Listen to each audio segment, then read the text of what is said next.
कार्तिक महीने में आंवला नवमी आती है। आंवला नवमी का पूजन आपको करना आता है। व्रत करने वाली माताएं व्रत करती है, आंवले के पेड़ के नीचे जाकर पूजन करना, भोजन करना, आंवले का वृक्ष की छाया में बैठना,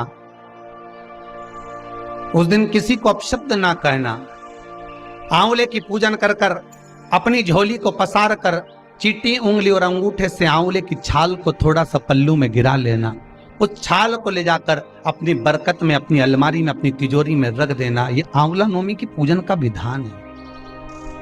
संपदा की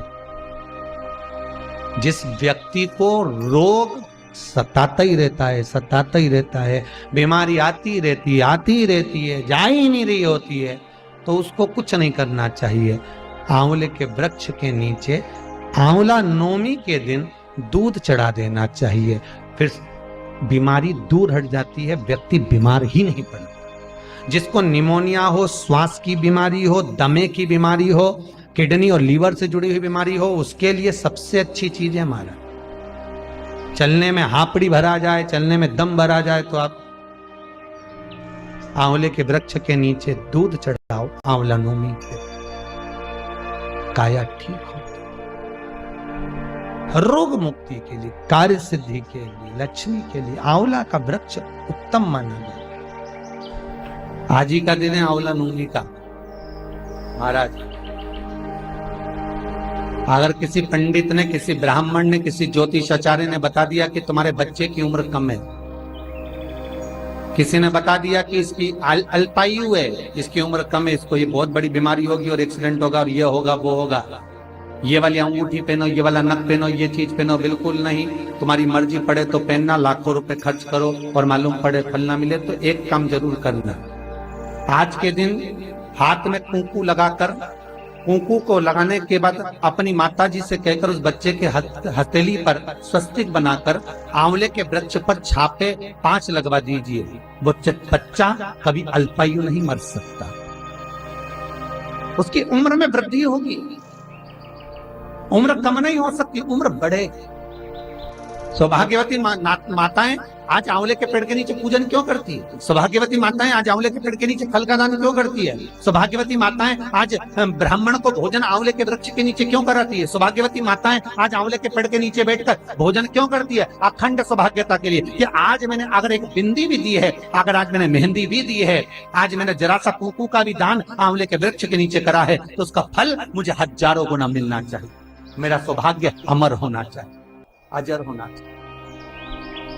आज भी हमारी विष्णु पुराण, आज भी हमारी स्कंद पुराण, आज भी हमारी पद्म पुराण, भागवत पुराण आज भी कहती है कि आंवला नवमी का किया गया पुण्य, आंवला नवमी का किया गया दान, आंवला नवमी के दिन किया गया सत्कर्म खाली नहीं जाता। अर्थात जैसे जरा सा जल का सिंचन करने पर वृक्ष फलीभूत हो जाता है, उसमें ढेरों फल लग जाते हैं, उसी तरह हमारा किया गया दान, पुण्य, सत्कर्म, अगर हमने 1 रुपए का भी दान दिया, गौ माता के निमित्तार्थ, मंदिर के निमित्तार्थ, वृद्धाश्रम के निमित्तार्थ, भोजन के निमित्तार्थ, हमने कुछ भी लगाया है, आपने गाय को भी रोटी दी है, आपने किसी ब्राह्मण को भोजन कराया है, आपने आज आंवले का दान करा है, किसी सौभाग्यवती नारी को एक फल तक दिया है, तो वो तुम्हें मिलेगा, 1000 गुना होकर मिलेगा। आज ही का दिन है महाराज, अक्षय नवमी। विष्णु पुराण कहती है, स्कंद पुराण कहती है, मान लो कोई आंवले का पेड़ आपने लगाया, बहुत बड़ा हो गया, उसमें फल नहीं लग रहा है, वो फलित नहीं हो रहा, बहुत बड़ा हो गया, उसमें एक फल नहीं लगा,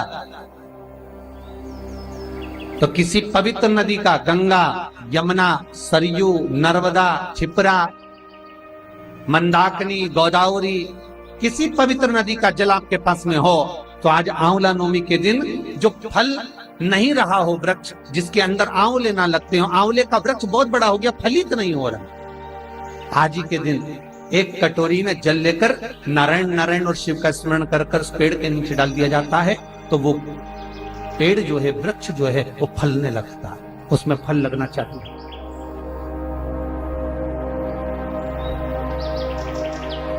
और इतने फल लगते हैं कि आपको आश्चर्य होगा कि इसमें तो फल ही नहीं लगते, तो इतने फल कहां से आते? कई लोग कहते हैं महाराज जी ऐसा होता है, इतना बड़ा पेड़ हो गया, हमारे यहाँ फल नहीं लग रहा है, ऐसा होता है क्या? आंवला नवमी के दिन जल छोड़ दो तो अलग तो करके देखो ना प्रैक्टिकल। ना महाराज कहीं जा रही है, ना आंवले का पेड़ कहीं जा रही है, ना तुम कहीं जा रहा, करो। पूरे पंचांग के अंतर्गत 2 तिथियां ऐसी होती है जिसमें जो दान पुण्य सत्कर्म भजन कीर्तन स्मरण किया जाता है वो कभी समाप्त नहीं।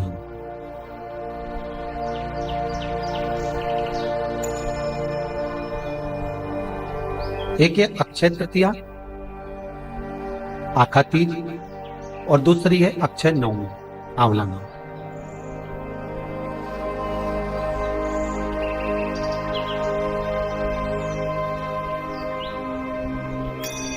ये 2 तिथि ऐसी हैं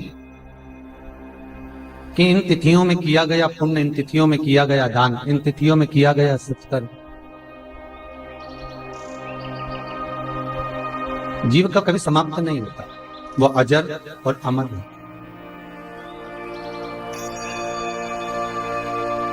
कथा में पहले भी कहा कार्तिक मातम में कि आज ही के दिन भगवान नारायण आंवले के वृक्ष के ऊपर नयन बंद कर कर बैठते हैं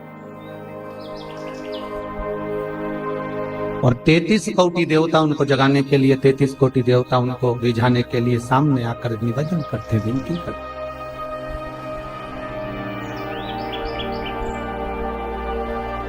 नित्य प्रति प्रार्थना करना, निवेदन करना। कार्तिक का एक महीना ऐसा है जिसके अंतर्गत ब्रह्म मुहूर्त में सूर्य की किरणें प्रकाशित हो उससे पहले कार्तिक का स्नान हो जाता है।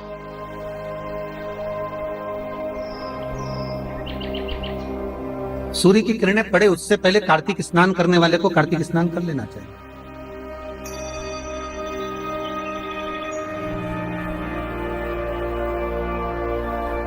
कार्तिक महात्म की कथा में आपने पढ़ा होगा कि सूर्य के प्रकाश के पहले स्नान की महत्वता क्यों कही ब्रह्म मुहूर्त के अंतर्गत।